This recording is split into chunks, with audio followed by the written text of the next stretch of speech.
여러분 안녕하십니까? 2월 26일 열시 뉴스입니다. 첫 소식입니다.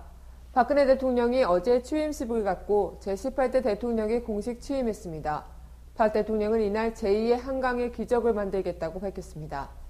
박 대통령은 이날 취임사를 통해 대한민국의 대통령으로서 경제 부흥과 국민 행복, 문화 융성을 이뤄낼 것이라며 이같이 말했습니다.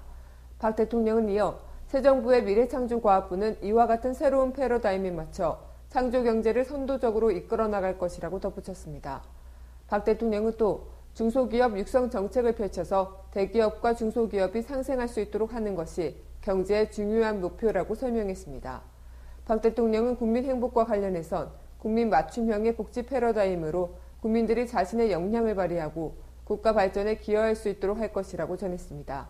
특히 박 대통령은 교육을 통해 개인의 잠재된 능력을 최대한 끌어내 개개인의 능력을 주춧돌로 삼아 국가가 발전하게 되는 새로운 시스템을 만들어야 한다고 강조했습니다. 박 대통령은 또한 북한의 3차 핵실험과 관련해선 최근 북한의 핵실험은 민족의 생존과 미래에 대한 도전이라며 북한은 하루빨리 핵을 내려놓고 평화와 공동발전의 길로 나오기 바란다고 당부했습니다. 끝으로 한반도 신뢰 프로세스로 통일시대의 기반을 만들고자 한다면서 남북 간의 신뢰를 쌓기 위해 한 걸음 나아가겠다고 밝혔습니다. 다음 소식입니다. 북한의 3차 핵실험 이후 초중 고교생들을 대상으로 채 준비도 되지 않은 상태에서 안보 교육을 강화시키고 있어 논란이 일고 있습니다. 교육과학기술부는 지난 13일 전국 초중고교에 공문을 보내 최근 안보 환경 변화를 반영한 학생 안보 교육 계획을 수립하라고 요청했습니다. 서울시 교육청도 지난 19일 서울지방보훈청, 전쟁기념관과 업무 협약을 체결하고 안보 교육을 강화했습니다. 이에 따라 서울지방보훈청은 탈북 강사, 교수 등의 강사진이 학교로 찾아가는 6.25 교육을 진행하며 전쟁기념관에서도 북한 실상 바로 알기 교육, 찾아가는 호국 안보 교실을 개최하기로 했습니다. 그러나 이 같은 안보 교육 강화는 프로그램 준비 부족은 물론 편향된 시각을 아이들에게 강요할 수 있다는 내부 비판을 받고 있습니다.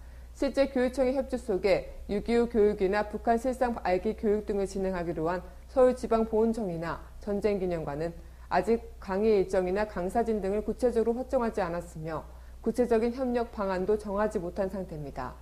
특히 학교 현장에서는 최근의 안보 교육 강화가 학생들에게 반북이나 군사력 강화 등 특정 사고를 키울 수 있다는 점에서 우려를 표하고 있습니다. 서울의 한 중학교 교장은 북핵이라는 민감한 시기를 틈타 과거 독재 정권 시절 이데올로기를 심어주던 교육이 재연될 듯한 분위기라며 특히 교과부에서 학교 평가와 연계할 경우 일선 학교에서는 이에 따를 수밖에 없는데 일방적인 시각을 심어줄 수 있다는 점에서 걱정된다고 밝혔습니다.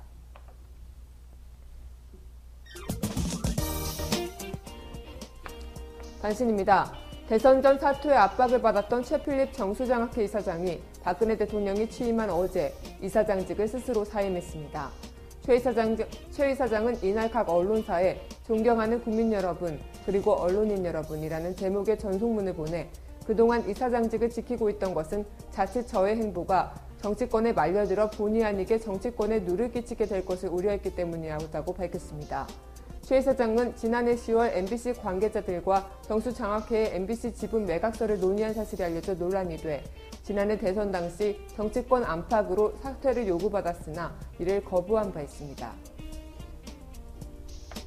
김진숙 민주노총 부산본부 지도위원 등 5명에 대해 경찰이 구속영장을 신청했습니다. 이는 고 최광서 씨의 운구를 한진중공업 영도조선소환으로 옮겨 농성을 벌였다는 이유에서입니다. 부산 영도경찰서는 어제 최씨 시신을 영도조선소환으로 옮겨 농성을 한 혐의로 김 지도위원, 금속노조 부산양상지부 문철상 지부장과 정홍영 조직부장, 금속노조 한진중공지회 차혜도 지회장과 박성우 부지회장 등 5명에 대해 구속영장을 신청했습니다. 김 지도위원은 지난 2011년 한진중공업 정리해고 사태 때 받은 징역 1년 6개월에 집행유예 3년을 선고받아 현재 집행유예 기간입니다. 경북 포항시가 이명박 전 대통령을 기념하는 이명박 기념관을 강행해 논란이 일고 있습니다.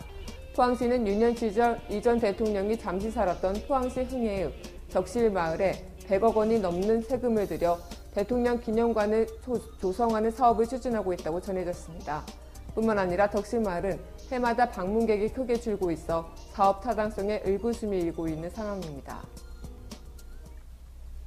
2월 26일 예시뉴스를 마칩니다. 지금까지 강민선이었습니다. 즐거운 하루 보내십시오. 감사합니다.